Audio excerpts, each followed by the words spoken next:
Olá, sejam muito bem-vindos a mais uma edição do InventCast, a sua plataforma onde a gente traz aqui os mais variados temas e assuntos para deixar vocês aí por dentro das novidades do mercado. Hoje a gente vai ter aqui uma edição super especial, com um tema super em alta e super novo para todo mundo. Estou aqui, eu, Sheila Ferrari, Daniel Vilas, Aline Correia e o nosso convidado mais que especial, Fabiano Santana, da Domani Global, que vai falar aí para a gente um pouquinho sobre ESG. Fabiano, seja muito bem-vindo. Muito obrigada pela sua participação.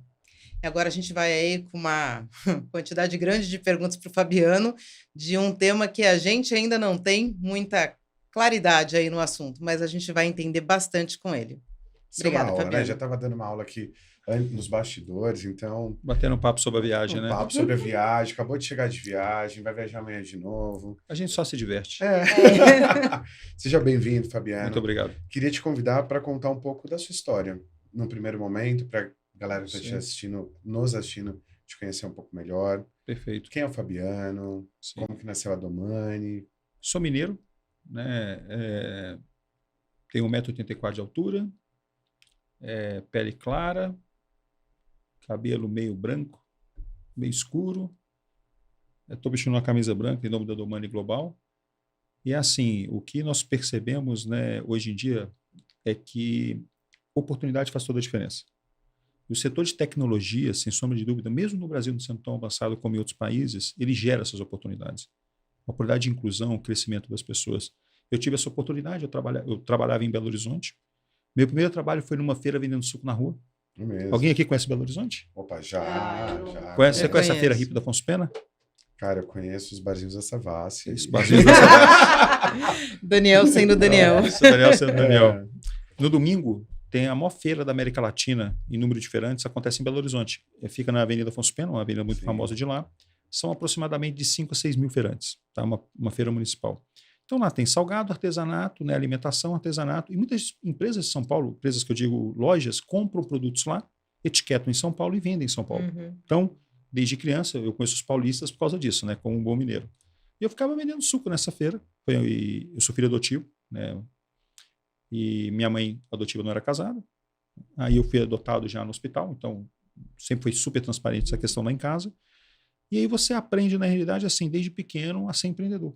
Essa é uma história, porque você nasce empreendedor, não é uma opção. Né? Então, quando as pessoas falam é difícil, é complicado e tal, cara, sempre foi assim. Então, você não conhece outro perfil, né, de negócio, outro perfil de desafio. E comecei vendendo suco lá, fiquei lá até os 22 anos vendendo suco. E com os 18 anos, quando entrei na faculdade, eu tive a oportunidade numa empresa chamada DataSul, né, muito famosa no segmento de RP, de ser estagiário. Eu, durante a semana, trabalhava numa padaria também. Não sei se você já ouviu falar. Você sabe o pãozinho de sal, quando você tem em cima dele aquela abertura que deixa ele bonito?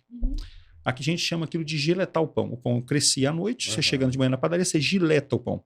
Então, o que eu fazia? Eu chegava na padaria às 4h30 da manhã, giletava, porque não tinha padeiro noturno, colocava no forno, 6 horas, o pão estava quentinho, as pessoas para comprar. Né? Então, essa era a dinâmica. Aí, o que aconteceu? Aí eu tive a oportunidade da DataSul, mandei o currículo, eu estava no domingo lendo o jornal. Aí é muito interessante a vida, né? Você fala assim, olha, eu tinha começado a faculdade, olhei lá, ticket R$480, ticket de papel na época ainda. Eu olhei aquele negócio, não sabia nem que empresa que era, eu olhei aquele negócio e falei assim, cara, isso aqui vai me ajudar muito. Quem nunca? Literalmente. Aí eu falei assim, mandei o currículo. Aí passaram um mês, né, se passou um mês, nada de contato. Aí um dia eu estava na padaria numa terça-feira, se não me engano, uma terça-feira, porque eu lembro mais ou menos o dia, e falaram assim, olha,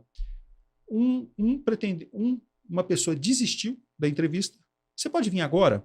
Eu estava na padaria, liguei para o dono da padaria e falei assim, olha, eu posso sair, porque é um amigo, né? Não era só funcionário. Ele falou assim, não, pode. Só que eu estava com uma roupa, uma DataSul, na época era terno, gravata e tal. E eu estava todo cheio de farinha de trigo, porque quando você dileta o pão, você fica meio sujo de farinha, né? Sacudi a roupa lá, falei, acho que não conhecia a empresa, não sabia o que eles faziam, sabia do ticket, isso eu não esqueci, R$480. Isso eu lembrava. E fui para entrevista. Chegou lá na entrevista, era matemática, era muito bom de cálculo e tal, né? Por causa da feira, você dava troco na feira, então o tempo todo fazendo matemática, era muito bom de lógica, passei na primeira entrevista, passei na segunda e virei estagiário lá. E aí o que acontece? Um sistema de ERP, um SAP, um DataSul, um Oracle, o que eles têm? Eles têm, na essência, contabilidade. Eu fazia engenharia eletrônica, primeiro período. E eu já tinha conta bancária. Lembra que o Real tinha aquela conta universitária, na época do Banco Real? Sim. Eu tinha essa conta universitária que também. podia ter com 14, 16 anos. Tinha um negocinho assim, mas você podia ter mais jovem, independente dos pais.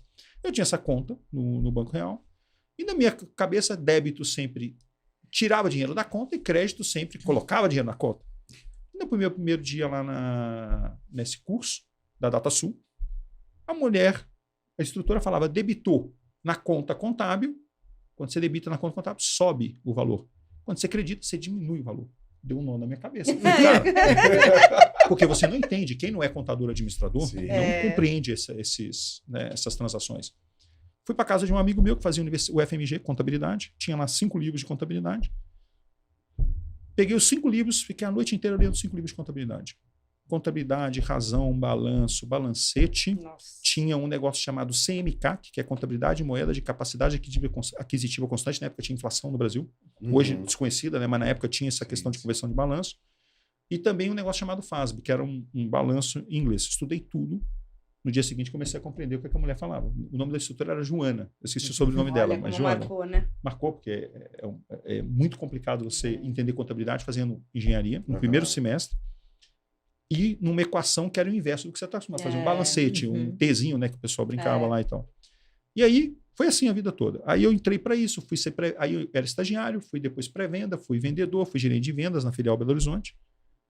O meu sócio hoje na empresa que eu tenho é quem me contratou quando eu tinha 18 anos. Me deu essa oportunidade. Nossa, que legal. Chama Marcelo Eduardo Tima. Ele é presidente da Seido, que é a empresa a qual eu era afiliado até um tempo atrás. E aí, o que aconteceu?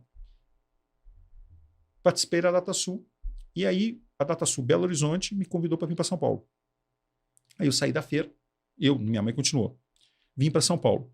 E eu vim trabalhar com um negócio que, eu não sei se já ouviram falar, um negócio chamado Teoria das Restrições. Eu também não tinha ouvido falar. Não. A minha carreira, eu vou mudando de temas de uma forma muito forte, e de indústria. Todas zigue-zague, mas você vai acumulando conhecimento. Existia um israelense chamado Eliyahu Goldratt, que seu Miguel Aboab, que era o presidente da DataSul, adorava a teoria dele de gestão de fábrica, chão de fábrica. Como você programa uma fábrica, como você otimiza uma fábrica. Chamava a teoria das restrições, muito conhecido por um livro chamado The Goal ou A Meta. É um best-seller na área de engenharia de produção. Esse livro é muito conhecido. E aí eu fiquei especializado nisso e vim para São Paulo cuidar dessa divisão da DataSul. Ficava ali na Berrini, né, a DataSul naquela época. E aí essa divisão durou 2 anos. Aí o líder dessa divisão, que era um uruguaio, saiu da empresa e me chamaram para ir para Joinville. Eu não quis ir para Joinville, fiquei em São Paulo. Eu tinha 23, 24 anos. E aí eu abri uma empresa para comercializar um software igual esse que era de Israel, só que esse era brasileiro. Trabalhei com esse software chamado Drummer APS, um Advanced Plant System, que era o nome da categoria de software. Me especializei nisso. E aí todos os clientes que eu tinha trabalhado que não tinham sido vendidos, porque a empresa saiu do Brasil, eu aproveitei aquela carteira, trabalhei a mesma carteira e vendi. Aí a DataSul foi e fez a aquisição da empresa de mim. Que legal. Depois de 7 meses, mas novamente, eu não saí do zero. Na verdade, eu vinha com um trabalho que declinou por causa do software, e aí vendemos. Quem era meu sócio nessa empresa? O Marcelo Eduardo Tima também. Olha. Ele que acreditou no negócio. Porque eu levei para ele e falei, você quer acreditar? Ele colocou dinheiro, não tinha dinheiro, mas eu coloquei o trabalho. E uma coisa que eu não esqueço, eu sempre falo isso com meus amigos, a vida de empreendedor é complicada, né? Eu tinha uns 4 contratos para vender, isso em 2001, 2002. E os contratos eram baseados em dólar, tipicamente para software, naquela época. Sim. E teve uma crise que o dólar subiu muito. Os 4 contratos que eu tinha para sair, eles não começaram a não sair. E a empresa tinha 6 meses de fluxo de caixa. O Marcelo tinha me passado, você tem 6 meses para fazer uma venda e gerar caixa. A empresa era eu atendia o telefone, eu faturava, eu fazia tudo. E aí os clientes não compravam. O que acabou acontecendo naquela época? Eu fui ali na Rua Augusta, que era o escritório, em frente ao Procopio Ferreira, na época tinha até o Sai de Baixo que passava lá. Não sei se vocês lembram disso.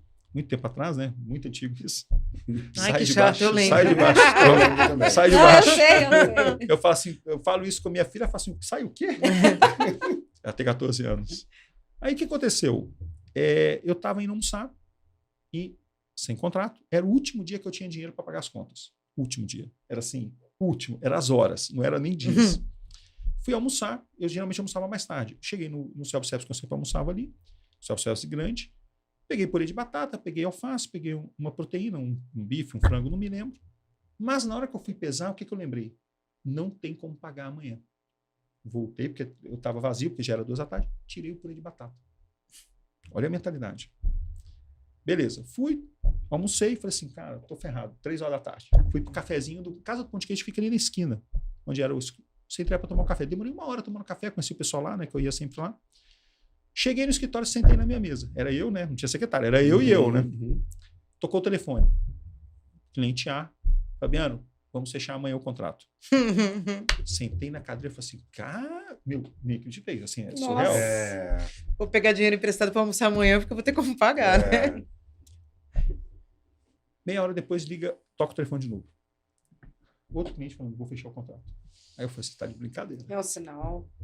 45 minutos depois, outro cliente liga, vou fechar o contrato. E no dia seguinte, o 4º cliente que eu tinha para fechar, fechou o contrato. Resumo da história, os 4 contratos que eu estava esperando, que eu tinha 0, que era para ter saído antes, por causa de várias questões, os 4 fecharam. Uma resposta. Foi aí que a DataSul fez a negociação de compra da empresa, que era a Drummer. Olha, Tá? gente. Olha só que situação, né? Que representava o software chamado Drummer APS. A empresa chama Drummer até hoje. Mas esse é o ponto da questão, né? Você vê assim, eu falo muito isso com o time, com as pessoas. Faça a sua parte, não olha para a grama do vizinho, porque a grama do vizinho sempre vai ser melhor que a sua. Sempre vai ser melhor. E não deixe de fazer a sua parte da melhor forma que você conseguir. Não quer dizer que é a melhor forma que pode ser feito, mas que você conseguir. Então, trabalhe muito, planta. Se você não plantar, você não colhe. Isso é fácil. Isso aí. Se você não plantar, regar e tal. Então, aí depois da DataSul, comprou essa empresa. Eu fui comunicar um parceiro nosso, que era uma empresa nacional chamada PPI Multitask, que foi comprada recentemente pela VEG, Automação, uma empresa grande. Opa! Fui falar, ó, tô fechando um negócio da Drummer, porque foi vendido. Aí eles falaram assim, vem cá para ser gerente comercial. Aí eu aceitei a proposta, fui para lá e aprendi a mexer com automação industrial. Não tem nada a ver com o que eu fazia antes. Automação mesmo, painel elétrico, coletores, medição de sensor. Trabalhei lá 2 anos e meio, 3 anos. A maior empresa de automação industrial do mundo me convidou a desenvolver o escritório do Brasil. Aí eu fui para uma empresa chamada Invensys PLC. É um grupo inglês muito famoso. Foi comprado pela Schneider um tempo atrás. Da Invensys eu fui para a divisão Wondor, que era a divisão de software. Trabalhei lá 5, 6 anos aproximadamente. Desenvolvi a área, desenvolvi tudo. Tinha uma equipe grande. Aí eu saí da Wondor e fui para a SAP. Depois que eu cheguei no teto que eu podia, fiquei 1 ano na SAP, como TSE, chamava Territory Sales Executive, na época de automobilístico. Fiquei na SAP. Aí eu vendi um LPO, você já falar desse software? Não. Um software que ninguém nunca vendeu no mundo. Entendi. Lean Planning Operation. Era de boca e outro o nome do negócio. Por um acaso. Aí essa Invensys teve um problema de performance, me chamou a voltar, retornar. Eu retornei para a Invensys, fiquei mais 4 anos lá. Depois desse trabalho na Invensys, voltei para a SAP. Teve uma outra passagem na SAP como RDS, Rapid Deployment Solution, lá numa divisão. Depois disso, fui para Samsung SDS. Samsung SDS é o que eles fazem. Samsung Digital Solutions. Eles fazem otimização de shopping center. Não da Samsung. Para um Iguatemi, shopping center, um Multiplan, uma Ancar, entre outros, BR Malls e tal. Então ela pegava como estava a distribuição de mix de loja no shopping, tinha um software que media o fluxo e fazia o seguinte, eu tenho que aumentar a caminhada dessa pessoa, porque o tempo da pessoa no shopping está direcionado ao quanto ela gasta. Isso. Eu não sei se você já percebeu, tirando só o JK que eu conheço, no Brasil todo shopping é um caixote, é uma caixa. Você não tem visibilidade do que está lá fora. Então isso é o formato do shopping no Brasil. Eles são fechados, tirando o JK e o Cidade Jardim, que é um outro perfil de shopping. Então é assim que foi estruturado, eu trabalhava na Samsung, e da Samsung eu fui para a Saint-Gobain, um grupo francês, na área de material de construção, produção de material de construção, depois varejo, que é o Telenorte do Meleiro hoje. Trabalhei lá quase 3 anos, e depois fui para a BASF, que é o maior grupo químico do mundo, também como CDO. Aí eu mudei de posição. Eu sempre trabalhei até esse momento em vendas. Na Saint-Gobain e na BASF, eu trabalhei como CDO, Chief Digital Officer, o cara que cuida do mundo digital daquela empresa. Outra atividade. Né? Na época não existia. O presidente da Saint-Gobain era um cara muito visionário, falou assim, eu vou criar essa área no Brasil. Criou e deu certo. Aí depois eu fui para a BASF, fazer a mesma atividade na América do Sul. Né? Na BASF, a minha grande realização foi aí o desenvolvimento de um espaço chamado Onono. Onono, né, de italiano, né, que significa avô, se eu não me engano. Era uma área digital de integração com o que nós chamamos com a área de pesquisa e desenvolvimento. Então, tinha um laboratório químico integrado a um ambiente digital, integrando as duas facetas, em uma empresa química, né? E aí, depois da BASF, eu fui para o Walmart, mais conhecido no Brasil como Grupo Big, que recentemente foi vendido por Carrefour, e trabalhei com varejo alimentar. Mas lá eu tive uma situação muito, muito interessante. Eu entrei lá, eu sou diabético, desde os 6 anos de idade, né, tipo 1. Quando eu entrei lá, foi em início de fevereiro. Começou o quê? A pandemia. E eu era grupo de risco. Aí eu fiquei 15 dias trabalhando lá, aproximadamente 20 dias, e fui para casa. Então, imagina, o Walmart tinha, por causa de uma série de questões, desfeito a área digital. E depois, quando eu entrei, era para refazer, reconstruir a área. Só que eu não conhecia ninguém, não conhecia o business, e todo mundo em casa. Olha só a situação. E detalhe, o Walmart não tinha naquela época, o Big, né? Não tinha o canal digital de entrega. Então, imagina, qual que era o medo do negócio? Espera aí, eu não sei se vão fechar os supermercados. Como que eu faço se eu não tenho nada? Aí a gente começou, lá atrás, nos primórdios, a questão de parcerias com o iFood, com o Corner Shop, com o Supermercado Now, para poder criar a malha de venda de produtos pelo canal digital, sem criar um warehouse. Por que não criar um warehouse? Porque se eu tivesse que criar o warehouse, era um projeto que demoraria. E a gente tinha a crise batendo na porta. Né? O Big tinha 4 marcas na época, o Sam's Club é deles, né, que é um clube de compras que é o único no Brasil. Tinha o Supermercado e o Hipermercado e tinha o Max Atacado, que era um concorrente, né, de atacarejo, né, no setor de atacarejo. Então a gente montou as operações das 350 lojas em 6 meses. Aí eu saí do Big, por algumas questões. E aí que eu vim empreender nessa área de sustentabilidade dentro do Grupo Seidor. Que legal. E aí você, depois disso, você ficou lá 2 anos, né? Foi. E aí você fundou agora, quanto tempo a Domani existe? A Domani existe há 1 ano e 3 meses, né? Ela, na realidade, surgiu porque a Seidor, ela queria diversificar os negócios. Né? Essa diversificação passava por entender o que eu posso criar de novo dentro de uma empresa muito forte no segmento SAP, um grande parceiro da SAP no Brasil, um dos maiores do mundo, o Grupo Espanhol, né, com sede em Barcelona. E eles queriam, na realidade, oferecer um novo portfólio para os clientes. Então, me contrataram para oferecer. Eu fiz um evento aqui, nesse local, para inovação, chamava Seidor Digital Innovation, na época, né, que eu era CDO, então era mais fácil fazer esse movimento. Aí, depois, isso foi passado para outra pessoa e eu comecei a pesquisar outros temas que estavam em evidência. Um deles é o tema de ESG. Então, nasceu, dentro da Seidor, uma área de ESG, né? O que a área de ESG faz? É um tema até também recente, mas com mais tempo, né, do que inventário de gás de efeito estufa ou carbono. Basicamente, você desenvolve dentro da empresa o que nós chamamos um inventário de tudo que ela já fez, porque o ESG não é algo que você começa do zero. Muita empresa faz essa confusão. O impacto social que a empresa tem, o impacto ambiental e a governança, que é a transparência de comunicação e de gestão, ela já existe, só que ela não é compilada ou tratada como ESG. Então, nenhuma empresa começa do zero. Isso é um ponto muito importante a ser falado. Feito o inventário, você desenvolve o que a gente chama de uma matriz de materialidade. O que é a matriz de materialidade? É você assumir o que você vai transformar em execução. Então, você analisa o que a empresa tem de core business, né, de negócio-chave, e você transforma isso em materiais que você vai impactar. E o mais importante do ESG, na minha opinião, ao longo desses anos, é que os materiais que você transforma, os elementos que você vai impactar, eles têm que ser de ordem pública. Então, não é assim, olha, vamos fazer isso, se der certo a gente comenta, se der errado, fica mudo. Não. O ESG, ele obriga que você assuma compromissos públicos. Eu vou colocar, por exemplo, um tema muito de discussão, diversidade na gestão da empresa, na alta gestão. Então, são tipicamente mulheres, né, que você tem. Quando você faz isso, o que acaba acontecendo? Você pega e você tem que criar um programa. Tá, quantos anos eu vou levar para isso acontecer? E aí você tem que criar toda uma política de capacitação, desenvolvimento, porque o pior erro que acontece é quando você faz isso sem criar a capacidade. É simplesmente colocar. Não é isso que você busca. Você busca, sim, colocar uma mulher preparada, naturalmente, e colocar ela preparada numa função que seja própria para ela. Isso. Então você tem um mecanismo que é um mecanismo importante para você, na realidade, fazer com que isso aconteça, que é preparar, capacitar, dar as condições, independente do que seja, qual é a função e qual é o elemento que você queira tratar. Sim. Então, isso é muito fundamental. Isso é fundamental. Então, isso é um elemento de diversidade. Ambiental.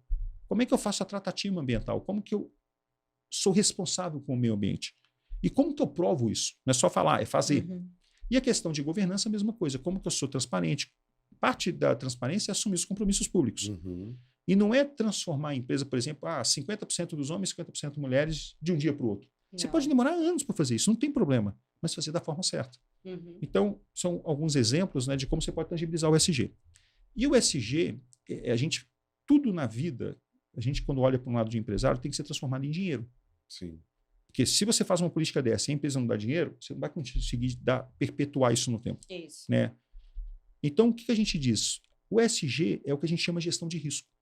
Todos esses elementos tratados, eles geram riscos reputacionais e financeiros para a empresa. Uhum. Se os trabalhadores estiverem, né, os colaboradores, insatisfeitos, pode gerar uma série de perdas de talentos, pode gerar uma paralisação, uma greve, assim por diante. Se eu tiver, por exemplo, uma contaminação de um rio, uma irresponsabilidade ambiental, eu posso ter um embargo, eu posso receber uma multa alta, eu posso ter uma paralisação, eu posso pegar e prejudicar uma cidade inteira. Uhum. Então, você tem essa questão do ESG, que é a questão do risco, e o ESG é gestão de risco. Uhum. Com o tempo, o que acabou acontecendo? Políticas de ESG começaram a ser avaliadas por multinacionais, principalmente as europeias, na questão da composição de organização da empresa. Em que sentido? Uma empresa europeia, né, que tem algumas regras, leis na Europa, elas propagam para as filiais que elas sigam as mesmas regras, para cumprir o acordo que foi feito na Europa. Sim. Isso é muito interessante na Europa, eles propagam isso para as filiais. Então, a filial tem que colaborar com um pedaço disso. Né? Então, por exemplo, você pega, por exemplo, agora, na Europa, toda contratação de serviço ou produto, você tem que fazer uma análise se aquele produto nasceu dentro de uma área que foi desmatada. Que bacana. E aí você tem que provar, não é só falar, não é. Antigamente era assim, eu falo, não é. Não é. Agora eu tenho que dizer, provar que não é. Eu tenho que ter documentação, provas, evidências, o que a gente chama de acreditação. Isso muda a regra do jogo. Muda. Tá? Isso é muito importante. Eu acho que você conscientiza também, né? As pessoas, empresa é formada de pessoas, né? Então, assim, você conscientiza essas pessoas, as empresas, a ter uma corresponsabilidade, uma responsabilidade sobre pautas extremamente importantes, né? Como você está falando. Fundamental. A palavra-chave de tudo que a gente está falando, a gente começou a conversa falando assim, aqui a gente agora vai conseguir entender o assunto. Uhum. Você sabe que o maior problema, o maior desafio que a gente vive hoje, em vários aspectos, é a conscientização. Uhum. Como é que eu posso reduzir algo que eu não sei quanto é? Como é que eu posso melhorar algo que eu não tenho nem noção do que se trata? Não consigo medir. Esse é o ponto. Muitas empresas não têm a menor capacidade hoje de avaliar onde está o problema, ou qual o tamanho dele. E às vezes a gente é desse tamanhozinho. Uhum. Muitas empresas falam, não, para neutralizar carbono é caro. Não é caro, é super barato. Mas aí o que fica aquele disse que me disse no mercado, né? Não é caro. Não é caro. É uma nuvem pairando. Né? É uma nuvem pairando. Então, eu recomendo muito, né, nessa oportunidade que as pessoas busquem compreender. E esse canal aberto aqui eu achei sensacional e agradeço e parabenizo vocês. A Invent Cloud, que é um parceiro nosso, né? Depois a gente vai falar um pouco sobre isso. Um super parceiro.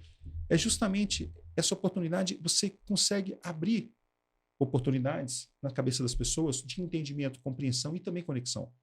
Porque conscientização é a palavra-chave. Sem conscientização, eu não resolvo nada, porque eu não sei onde eu estou envolvido, o que é necessário. Então, acho que medir, avaliar e ter essa conscientização é fundamental para o Next. O Next é impacto positivo. Até fazendo um gancho do que você acabou de comentar. Você acabou de voltar de viagem. Chegou hoje. Da COP28. Tá cheio de novidades. Eu queria que você comentasse um pouquinho sobre o que você viu lá e os rumos, né, do que o Brasil, a Europa, enfim, vão tomar. Então, queria que você explicasse um pouquinho para a gente. Olha, a COP28 foi uma grata surpresa. Tá? Eu não sou uma autoridade pública. Então, lá é separado por zonas. Antes de ir para lá, você faz toda uma preparação e uma organização. Então, eu tinha algumas reuniões agendadas, né? Essas reuniões aconteceram, mas, ao mesmo tempo, eu fiquei numa zona chamada Green Zone, uma zona aberta. São quilômetros e quilômetros de pavilhões com temas. Então, tinha Climate Finance, financeiro para clima. Tinha um pavilhão de mulheres, falando dos desafios que as mulheres vivem, que tem tudo a ver com a COP. Né? Que a COP, o significado é Conference of Parties. No final, é a Conferência das Partes discutindo. Tem muito a ver com as SDGs da ONU, ODS, com Objetivos de Desenvolvimento Sustentável, né? Que são 17 no total. Então, tem muito a ver com a ONU. E a COP me surpreendeu porque a dimensão dela, em Dubai especificamente, e a forma com que os temas foram tratados, os números comprovam. No final, foram compartilhados que foi a primeira COP que teve a iniciativa privada com uma comitiva maior do que os órgãos governamentais. Que a COP ela nasceu para discussões governamentais. Por que disso? Porque grandes empresas, ou empresas que têm grande penetração no mercado, representatividade, começaram a perceber que é um tema que tem que ser endereçado. Eu tenho uma forma de explicar isso econômica, que eu acho que é a forma mais simples que tem. Imagina o seguinte, você é um fundo de investimento que você tem investimento em todos os negócios, um grande fundo, né? Todos os setores. Imagina o seguinte, você tem bens duráveis, semiduráveis, você tem agricultura, você tem, né, tecnologia e tudo mais. Quando você investe o dinheiro, você quer um retorno. Qual que é o único item que nós, seres humanos, não deixamos de consumir? Alimento. Né? Alimento primeiro, depois saúde, você tem uma sequência. Né? Quando você tem a mudança climática afetando, como está acontecendo agora, tá? Você diminui a produção de alimentos. Sim. No mundo inteiro, porque a mudança climática não é no Brasil, ela é global. Tem que entender isso. Pode ser mais forte nos Estados Unidos, mais fraco no Brasil agora, mas depois inverte. É um impacto global, né? Não existe uma governança local sobre mudança climática. E todas as interferências dos seres humanos no mercado, ao longo dos anos, não é de agora, né? Ao longo dos últimos 50, 100 anos, gerou a situação que a gente está hoje, que é o quê? Chegar hoje, a última medida da ONU, mostra, né, do Instituto da ONU, que nós estamos hoje já com 1,2 graus acima da média pré-industrial. Aí a gente fala, 1,2 graus é nada. Aí outro dia eu escutei um exemplo de uma mulher que eu achei sensacional. Pega você numa temperatura normal, 36 graus e meio. Soma 1,2, isso dá 37,7. Fica 10 anos, 37,7 temperatura. Não, exatamente, 36,5, 37,5, 1,2. Vê se você vai ficar agradável. E agora imagine isso no planeta. Nossa. Você já está febril. Esse é o ponto. Então você vai transpirar mais, você vai ter que consumir mais água, você não vai conseguir fazer todos os exercícios que você faz numa condição normal. A indisposição é maior. É isso que está acontecendo. E o objetivo é reduzir ou deixar limitada a 1,5 o aumento da temperatura. E para isso a gente tem que tomar várias ações. Uma delas é o que a gente chama de descarbonização. Então a COP ela trouxe uma comitiva maior do setor privado, que é fundamental. O movimento para tudo dar certo é leis que vão acontecer, né, que vão impor regras claras para todo mundo cumprir, que não é opcional, e junto à iniciativa privada estimulando esse movimento. Os dois andam em paralelo. Às vezes um mais intensivo que o outro, dependendo do país, mas são fundamentais. E a mudança climática, eu estava explicando como funciona, né? É assim, o alimento fica mais caro. Produz menos alimento, por causa da mudança climática, fica mais caro. Demanda, então, o seu orçamento, a inflação sobe, e seu orçamento é consumido mais para você se alimentar. O que acontece no segundo momento? Você automaticamente fala, puta, esse liquidificador meu aqui dura mais um ano, eu vou trocar depois, que é um bem semi-durável. O meu carro eu troco de 2 em 2 anos, vou trocar de 3 em 3. Por quê? Não sobrou dinheiro. A viagem que eu faço legal com a família, eu vou reduzir um pouco o tempo da viagem. E você tira o dinheiro de setores que esse fundo de investimento investiu. Então, no final do dia, existe uma pressão econômica sobre os temas, sendo bem transparente. Não é porque as pessoas são legais, não é porque é um negócio bonzinho ou verdinho. No final se uma ação não for tomada, todos os setores vão ter implicações negativas, impactos negativos. E todo mundo vai perder nesse jogo. Então, daí vem a importância. Empresas que não estão muito sensibilizadas pelo tema vão começar a ter uma redução de demanda.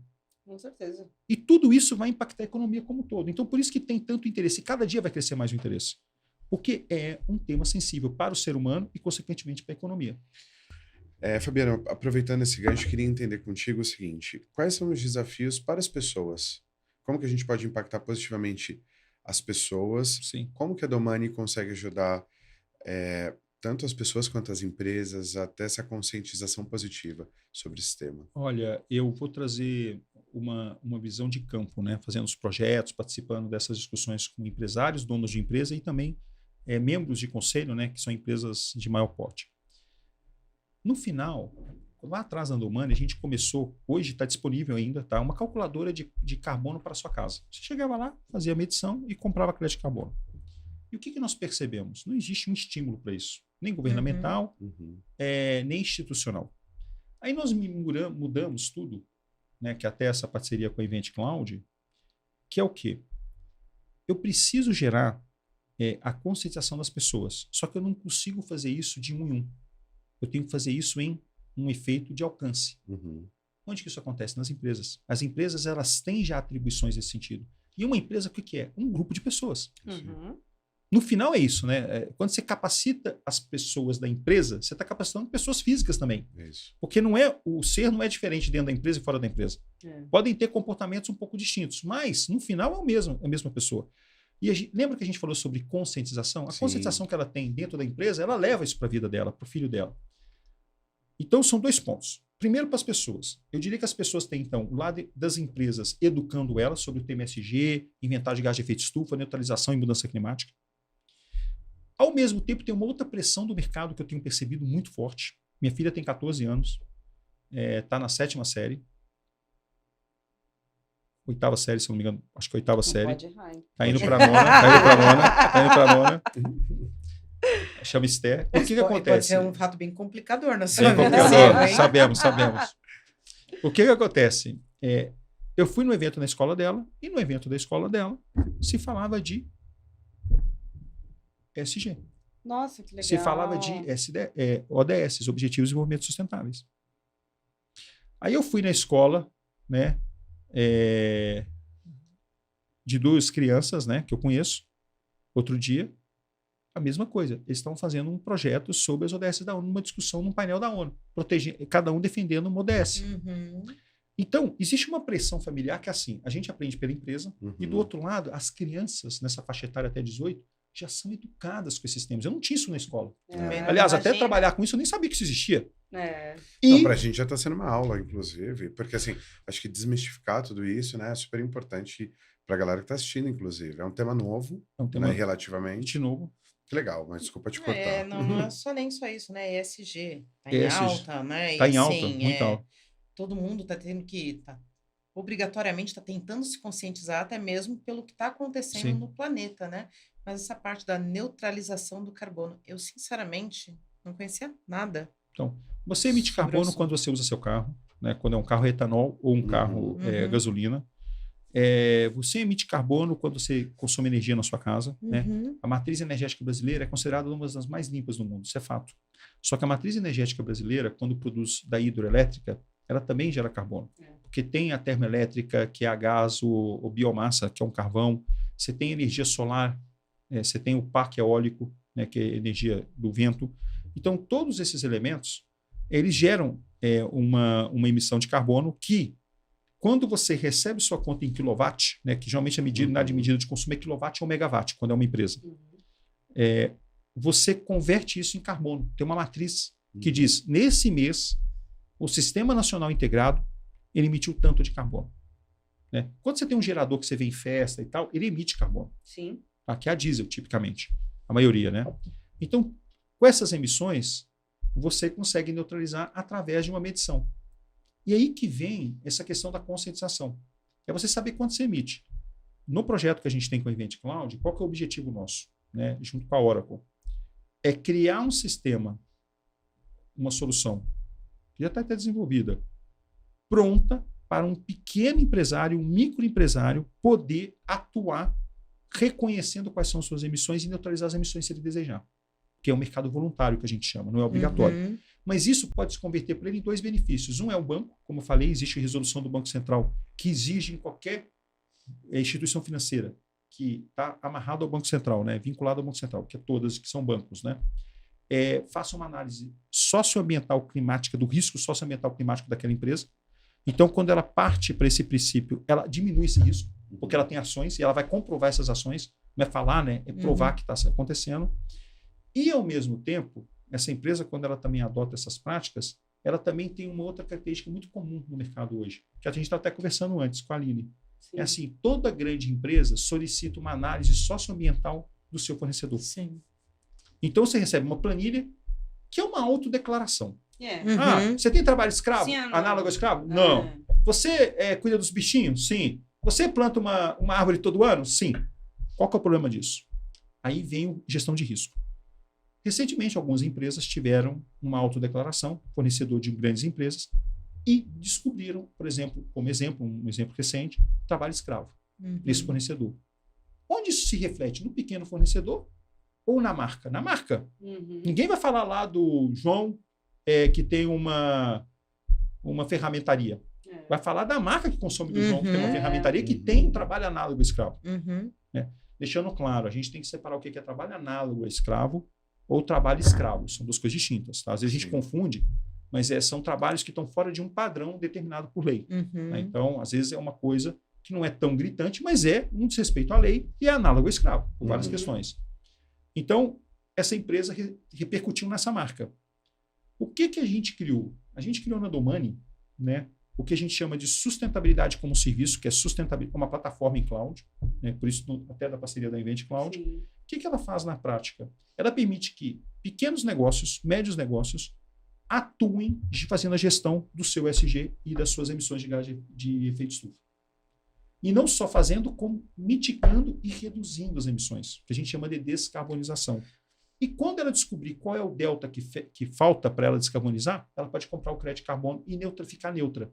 Então, ela pode trazer isso tudo como, primeiro, análise socioambiental para os grandes clientes dela e com acreditação. O que é acreditação? Com a prova que aquilo acontece, porque tudo isso está amarrado em títulos, né, públicos, inclusive, e também ela pode entrar com isso como, por exemplo, quando for a um banco, levar essa análise para provar. Banco, eu sigo essas regras, então eu tenho o menor risco ao pegar um empréstimo e pegar um crédito mais barato, mais acessível.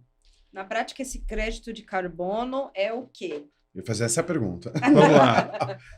Isso é uma boa pergunta. Entender. O crédito de carbono, ele vem de algumas condições. Então, existe um crédito de carbono baseado em energia limpa, que tem o nome de I-REC. Tá? Então, quando eu produzo uma energia limpa, ele fala o seguinte, olha, essa energia limpa não gerou carbono. Então, 1 kW dessa energia limpa comparada com uma energia não limpa, quanto de carbono eu deixei de emitir? Isso vira um I-REC. É o que a gente chama de, se eu usar 1 kW de energia limpa, se eu usar 1 kW do sistema integrado, esse delta eu posso me creditar. Porque eu fiz uma opção, porque a energia limpa às vezes é mais cara, às vezes é mais barata. Sim. Mas eu faço a opção de adotar energia limpa e corro esse risco. Esse é um ponto. Ponto número 2. Existem créditos de carbono que vêm, por exemplo, de conservação ambiental. Então, o que acontece? Eu tenho uma área, é um pouco mais técnico, mas eu tenho uma área verde que eu posso... O agricultor no Brasil tem uma lei chamada Lei de Conservação do Bioma, que cada bioma que ele está, ele tem, em região, ele tem uma preservação obrigatória de uma área de floresta. Então, por exemplo, no Cerrado, tipicamente é 20-80. 20% ele tem que preservar, 80% ele pode abrir. Ou 35-65. 35% ele pode abrir, 65% ele pode abrir, 35% ele tem que conservar. Sim. Na Amazônia legal é 80-20. Eu posso abrir 20% para plantar, pecuária, para poder, só safra, safrinha, não importa. E 80% eu tenho que manter de pé. Essa é a regra legal do Brasil. A Sul e Sudeste é 80-20. 20% eu tenho que preservar, 80% eu posso abrir. O que acontece na prática? Digamos que esse agricultor não abriu, ele tem lá 80-20. Ele pode abrir 80% e tem que preservar 20%, está no Sudeste. Digamos que ele não abriu 80%, ele abriu 70%. Ele pode abrir mais 10%, não pode? Por lei? Então ele fala assim, não, eu não vou abrir, vou manter essa floresta de pé, e em troca disso eu quero ser remunerado pelo crédito de carbono. E aí, porque o carbono, só para vocês entenderem, ele é retirado do ar pelo efeito da fotossíntese. Quando eu falo de vender crédito de carbono, eu tenho duas características no carbono. Ele tem que ser sequestrado e tem que ser armazenado. Quando eu planto soja, a soja, para crescer, tem fotossíntese, e o milho também, que é uma das maiores culturas do Brasil. O milho absorve carbono e minerais da terra, desenvolve o pé de milho lá, a planta. Só que tem um detalhe, depois eu colho o milho. Quando eu colho o milho, processo para ração animal, para alimentação, eu devolvo esse carbono para o ar. Então, a conta é 0 a 0. Na área de biomassa florestal, não. A árvore está se desenvolvendo, demora anos para se desenvolver. Sim. Toda vez que ela cresce, ela está absorvendo carbono com a biluminosidade, transformando na árvore. E aquilo faz com que ele sequestre e armazene. Essa é a diferença. Uhum. Esse armazenamento me dá o crédito de carbono. Mas eu tenho regras. No Brasil, como a gente tem essa lei, se eu sou obrigado a manter a floresta de pé, opa, peraí. Como é que eu gero crédito de algo que eu sou obrigado? Então, eu tenho que ter o que a gente chama reserva legal excedente. O excedente da lei obriga versus o que ele pode abrir é o que me permite tirar o crédito de carbono. Existe um outro conceito que é estoque de carbono. Na reserva legal, eu tenho um estoque de carbono de anos. E eu posso criar políticas que vão fazer com que aquela reserva legal seja preservada. Por quê? Imagina o seguinte, cai um raio, pega fogo.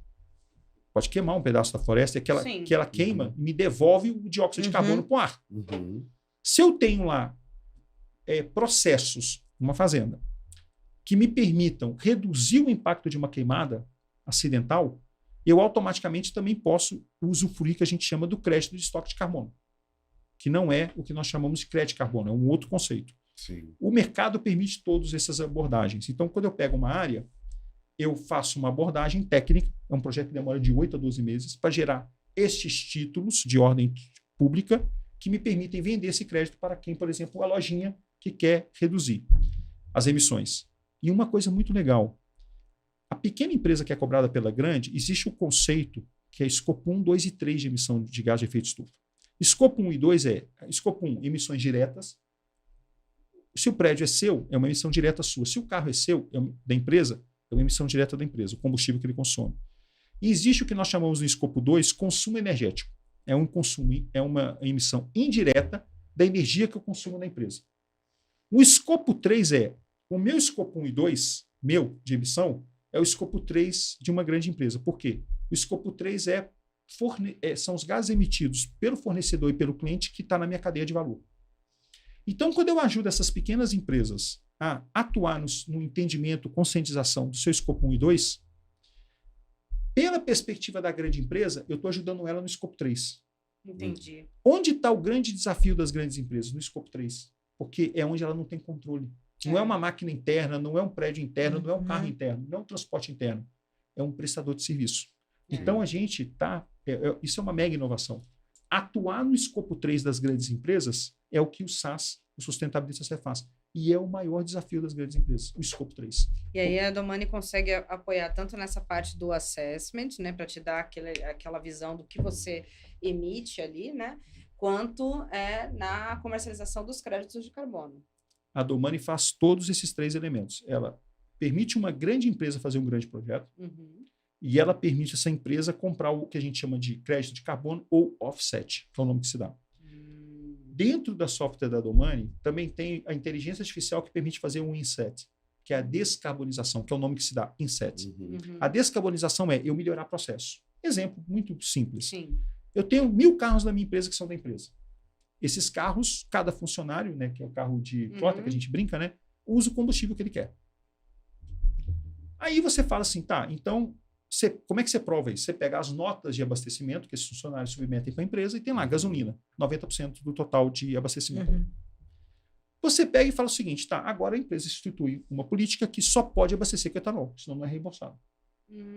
Quando você abastece com etanol, usa etanol, você roda menos, só que a emissão de gás de efeito estufa é muito inferior à da gasolina.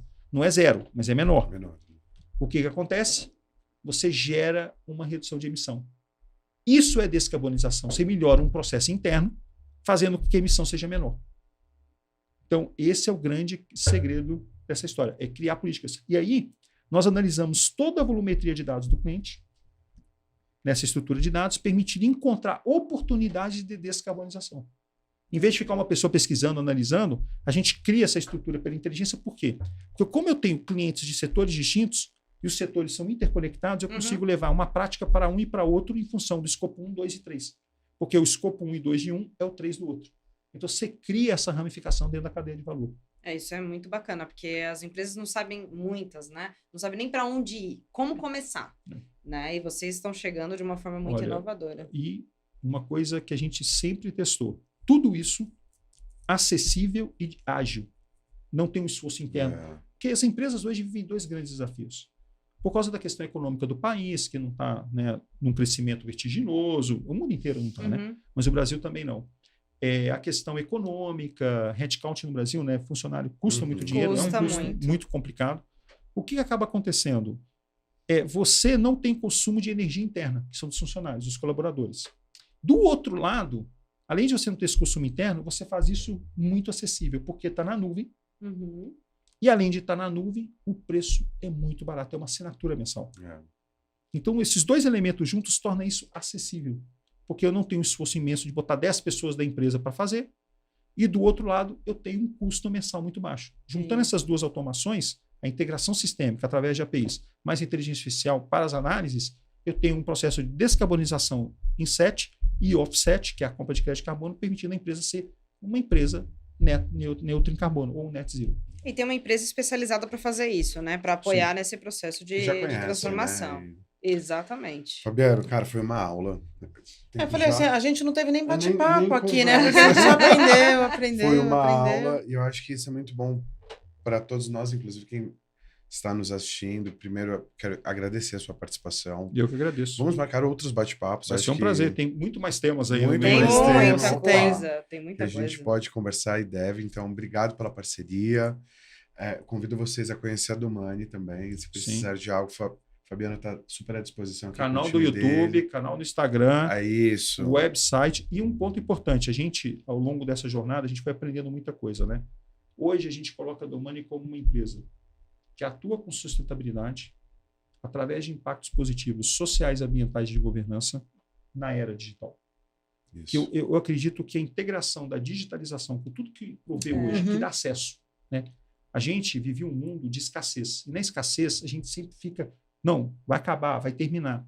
Eu diria que a gente vive hoje um mundo de abundância. É só uma questão de como você usufrui dela. E isso, o mundo digital, você imagina, antes você procurar um documento da Europa, você não tinha o documento.